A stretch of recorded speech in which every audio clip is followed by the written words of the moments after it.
आप सभी का ऑनलाइन क्लास में स्वागत है। YouTube channel PK physics Gursarai में आप लोगों को फिजिक्स की वीडियो बहुत आसान तरीके से बताए जा रहे हैं जो एग्जाम में बहुत उपयोगी होंगे। सरकार द्वारा नई गाइडलाइन जारी की जा रही है और उस गाइडलाइन में पहले भी आपको माननीय प्रधानमंत्री मोदी जी संबोधित कर चुके हैं। वो उस संबोधन में उन्होंने ये कहा था कि हम जिस स्थिति में हैं उस स्थिति में संघर्ष करना चाहते हैं। तो सभी से उम्मीद है कि आप लोग अपनी स्थितियां में संघर्ष करते हुए विकास करेंगे और पढ़ाई भी लगातार जारी रखेंगे। इसी माध्यम से आपको वीडियो प्राप्त हो रही है। लगातार देखते रहें वीडियो को और चैनल को सब्सक्राइब करते रहें, जिससे आपको मैसेज समय समय पर मिलता रहेगा कि हम कौन सा वीडियो कब अपलोड कर रहे हैं। और ये अगला वीडियो में न्यूमेरिकल है किरचॉफ के द्वितीय नियम पर। बहुत उपयोगी न्यूमेरिकल है, बहुत मोस्ट 5 नंबर में आता है ये न्यूमेरिकल। आप इस न्यूमेरिकल को देखें, एक बार ये न्यूमेरिकल देखने में लगता नहीं है बिल्कुल, और आप सॉल्व करने में थोड़े असमर्थ रहते हैं।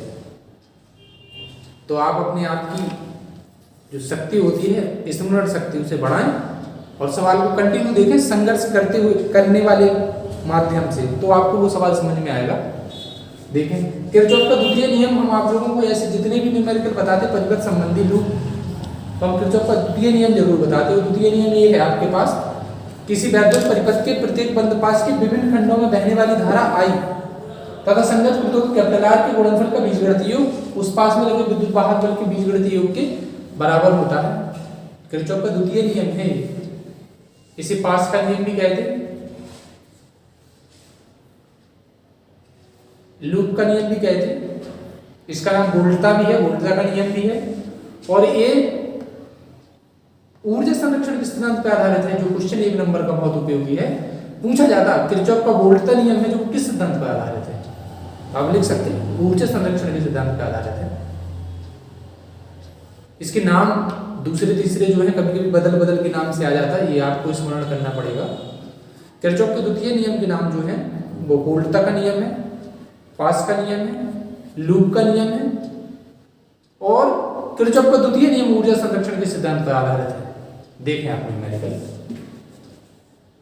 ये सेल है, सेल में आपको ऐसे निशान लगे नहीं मिलेंगे चित्र में, फिर आप सेल के धन से धारा निकाल सकते हैं। I1 I1 I2 I3 I3, और यहां ये वापस आएंगे I1 I2 I3।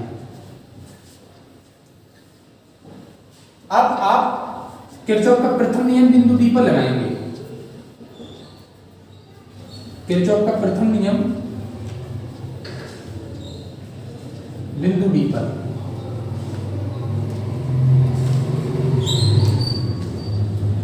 किरचॉफ का प्रथम नियम क्या कहता है, ये आपको पता है कि किसी संधि पर मिलने वाली समस्त धाराओं का बीजगणितीय योग 0 होता है। तो इस संधि पर आपको दिखाई दे रहा होगा बिंदु D पर 3 धाराएं मिल रही हैं, I1 plus I2 plus I3 बराबर 0, और इससे हम I3 की वैल्यू निकाल सकते हैं। I3 बराबर I1 प्लस I2, समीकरण 1। अब हम आप इसको पास बना लेंगे, एक पास पहला, दूसरा पास नीचे है, 2 बंद पास हैं ये, ऐसे लूप कहें जिसे हम, ऐसे पास पास ऐसे, ये पूरा बंद पास है एक आयताकार। तो प्रथम बंद पास की बात करते हैं हम आपसे। प्रथम बंद पास ADCBA में,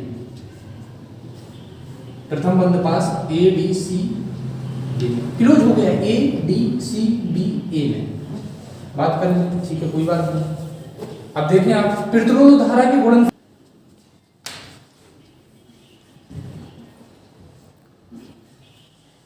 प्रथम बंद पास की बात करते हैं तो हम प्रथम बंद पास में I1 के साथ देखेंगे हम कितना प्रतिरोध है। ये है देखो I1, कोई प्रतिरोध नहीं है यहां तक, यहां है 3 I1 और यहां है 2 I2, और इसमें 2 सेल लगे हुए हैं। अगर कोई सेल नहीं लगा होता तो 0, लेकिन 2 सेल है, 10 और 4, 10 - 4, तो इतना आएगा 3 I1 - 2 I2 बराबर 6, समीकरण 2। अब हम दूसरे पास की बात करते हैं, दूसरा नीचे है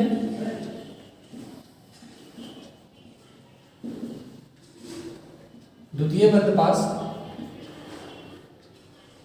D E F C D में दूसरे पास की बात आ जाए। दूसरा पास नीचे वाला पास है, यहां से शुरू हो रहा है, ऐसे देखिए आप ऐसे करके ऐसे।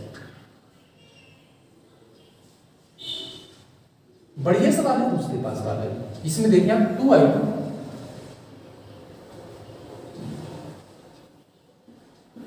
माइनस 1i3 बराबर 4 माइनस 2। इसका 4 वोल्ट है और इसका 2 वोल्ट है। इसे किसी ने देख लिया जाती है, ऐसे एक से हैं, समान है बिल्कुल, तो घट जाते हैं, विपरीत होते तो कभी कभी जुड़ जाते हैं। अब हम इसमें i3 का मान रख देंगे। i3 का मान समीकरण 1 से रखने पर, समीकरण 1 से रखने पर i3 का मान जब हम यहां पर रखेंगे तो 2i2 minus minus plus i1 plus i2 बराबर 2। तो ऐसे हो जाएगा ये 3i2 प्लस i1 बराबर 2। अब हम इस समीकरण को एक समीकरण और डालें, फिर इसके साथ हम हल करेंगे। या फिर आप यहां से i1 का मान निकाल लें, समीकरण 1 में रखते हैं i1 बराबर 2 माइनस 3i2, समीकरण 1 में रखते हैं इसे। आप समीकरण 2 में रखेंगे, समीकरण 2 में रखने पर 14 सेकंड मतलब समीकरण 2 में रखने पर i1 का मान रखेंगे 2 माइनस 3i2 माइनस 2i2 बराबर 6। 6 माइनस 9i2 2i2 बराबर 6। ये 6 से 6 कट रहा है, ये हुआ 11i2 बराबर 0, i2 बराबर 0। ये बिल्कुल सही है। अब इस मान को आप फिर रख दें समीकरण 1 में या 2 में, जिसमें रखना हुआ। इसमें जब हम 2 में रखेंगे, समीकरण 2 में रखेंगे तो i2 का मान 0 होगा, तो 3i1 माइनस 0 बराबर 6, 3i1 बराबर 6, i1 बराबर 2 एम्पियर, ऐसे आ जाएगा। अब हम i3 की बात करते तो i3 का भी निकल आएगा। i1 और i2 के मान समीकरण 1 में रखने पर, जब हम 1 में रखेंगे तो i3 देखने आप कितना आएगा, i3 बराबर माइनस 2, i1 का मान रख दो कहाँ है 2 प्लस 0 माइनस के 2 एम्पियर आएगा। ठीक है, इतने आंसर हो गए इसके 3। अब वो कह रहे थे कि प्रत्येक सेल के सिरों पर विभवांतर ज्ञात कीजिए। सेल के सिरों पर कोई भी 10 सेल के सिरों पर निकालते हैं, 10 सबसे ऊपर बना हुआ है, 10 वोल्ट के सिरों पर टर्मिनल विभवांतर की जो बात होती है वो ऐसे लिखा जाता है, V बराबर E माइनस I1 R1। यहाँ देख लिया जाता है, इसके पास में जो प्रतिरोध लगा रहता है वो स्मॉल r1 होता, आंतरिक प्रतिरोध ऊपर जो लगा रहता है वो विद्युत वाहक रहता, और सेल से जो धारा होती है वो ऐसे धारा होती है। पता है ये कितना है इसका, E1 10 वोल्ट है, I1 कितना है आपको निकल के आया होगा, यही कहीं I1 2 एम्पियर है, और R1 कितना है 3, तो ये पर 4 वोल्ट आ जाएगा। अब हमने 10 वोल्ट के सिरों पर विभवांतर निकाला, अब हम 4 वोल्ट के सिरों पर निकाल सकते हैं। 4 वोल्ट के सिरों पर विभवांतर, सिरों पर विभवांतर V2 बराबर E2 minus I2 R2। E2 कितना है, E2 4 वोल्ट है, हम 4 की बात कर रहे हैं ना, इसकी इसको माना जाएगा E2। I2 अपने पास 0 है, और R2 कितना है, R2 ये इसके पास में लगा हुआ है, 4 वोल्ट के पास में लगा 2, तो ये पता 4 वोल्ट आ जाएगा ये।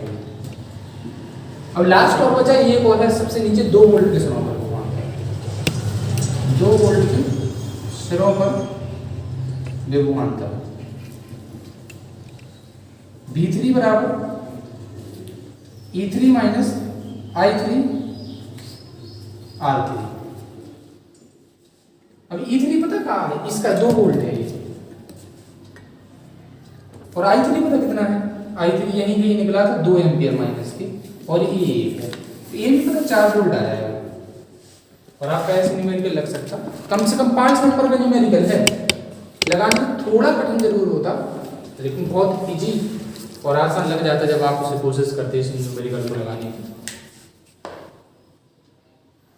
इसी आधार पर एक दूसरा न्यूमेरिकल है जो ये चित्र बना हुआ है। दिए गए चित्र में प्रत्येक सेल से निकलने वाली धारा और प्रत्येक सेल के सरों पर विभवांतर ज्ञात कीजिए। बिल्कुल ये जो सवाल हमने लगाया है उसके बिल्कुल सेम आधारित है, थोड़ा बहुत अंक हैं उसके जो नंबर वो बदले हुए हैं सेल का विद्युत वाहक वाले, जैसे कि आप निकाल लेंगे इस सेल से I1, इस सेल से I2, इस सेल से I3 और बिल्कुल सेम प्रोसेस है। सवाल लगाने का मतलब ये नहीं है कि आपको कोई सवाल आ गया तो आपने सोचा कि अब वो तो लग गया पूरा कंप्लीट है। उसके आधार पर दूसरे न्यूमेरिकल आप लोगों को इसलिए दिया जाता है कि आप अभ्यास करें, उसे रनिंग मिलाएं सवाल को कि हम किस प्रकार से जल्दी कम समय में सॉल्व कर सकें। या बिल्कुल ना समझा करें कि कोई आपको सूत्र या फॉर्मूला मिल गया, हमने एक सवाल लगा लिया और हमने से सब सवाल लगा लिया। कुछ आपके अनुभव पर भी डिपेंड करता है। और ये तीसरा सवाल है। ये तीसरा सवाल हम आप लोगों को एक ऐसे चित्र बनाए इसमें। ये सवाल है, दिए गए चित्र में विभवमापी के तार AB का प्रतिरोध 5 ओम तथा लंबाई 10 मीटर है। AB की प्रवणता निकालनी है आपको। तार AB की विभव प्रवणता निकालनी। विभव प्रवणता K बराबर V/L होता है और इसकी लंबाई प्रश्न में दी है, कोई दिक्कत नहीं है, 10 मीटर। विभव प्रवणता K बराबर हम आपको बता रहे V/L होता। हमें AB के सरों पे विभवांतर चाहिए, बस सवाल आपका लग जाए। AB के सरों पे विभवांतर चाहिए, ये सेल का विद्युत वाहक वाले 5 वोल्ट। अब इस तार का जो प्रतिरोध है वो आपको दिखाई नहीं दे रहा, वो 5 ओम है लिखा है प्रश्न में ऊपर, वो कहीं लगा नहीं है, लेकिन इस तार में इतना लोड है कि वो 5 ओम के प्रतिरोध को प्रदर्शित करेगा। तो कुल मिला के आप चित्र को देख रहे हैं, सीधा सीधा प्रतिरोध आपको समझ में आ रहा है कितना है। कितना है प्रतिरोध? 50 ओम है। कुल प्रतिरोध आपका इसका श्रेणी क्रम में है तो पता कुल प्रतिरोध कितना हो जाएगा? 5 + 45